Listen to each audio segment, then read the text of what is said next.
அனைவருக்கும் வணக்கம். தெருநாய்கள் குறித்தான பிரச்சனையானது மிகவும் தீவிரமாகி உச்சநீதிமன்றம் வரைக்கும் வழக்கு சென்ற பொழுது உச்சநீதிமன்றம் ஒரு பரபரப்பான தீர்ப்பை தந்துள்ளது.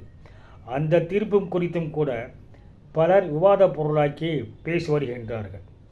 அதையடுத்து ஒரு தனியார் தொலைக்காட்சியில் தெருநாய் குறித்து விவாதம் நடந்த பொழுது அங்கு நடந்த விவாதம் தற்போது சமூக வலைத்தளங்களில் வைரலாக பரவி வருகிறது.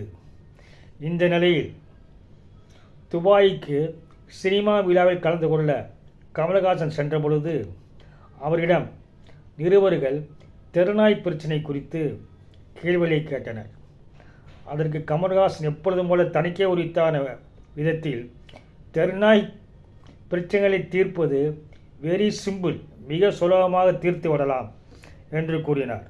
அதாவது அனைத்து உயிர்களையும் எவ்வளவு காப்பாற்ற முடியுமோ அவ்வளவு காப்பாற்ற வேண்டும் என்று பேசிய கமலஹாசன் கழுதைகள் காணாமல் போனது குறித்து யாராவது கவலை கொண்டார்களா?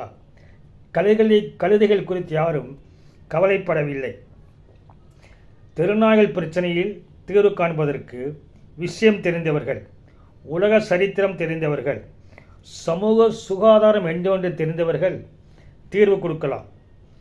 கழுதைகள் காணாமல் போனது குறித்து யாராவது கவலைப்படுகிறார்களா? நமக்காக எவ்வளவோ பொதியை கழுதைகள் சுமந்திருக்கின்றன.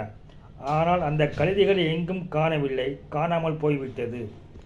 அதை பற்றி யாரும் பேசுவதில்லையே என்ற கேள்வியை கேட்டவர் அனைத்து உயிர்களையும் காப்பாற்ற வேண்டும், எவ்வளவு முடியுமோ அவ்வளவு அனைத்து உயிர்களும் காப்பாற்ற என்று சொல்லி தெருநாய் பிரச்சனைக்கு தீர்வு வெரி சிம்பிள் என்று சொல்லிவிட்டு புறப்பட்டு சென்று விட்டார்.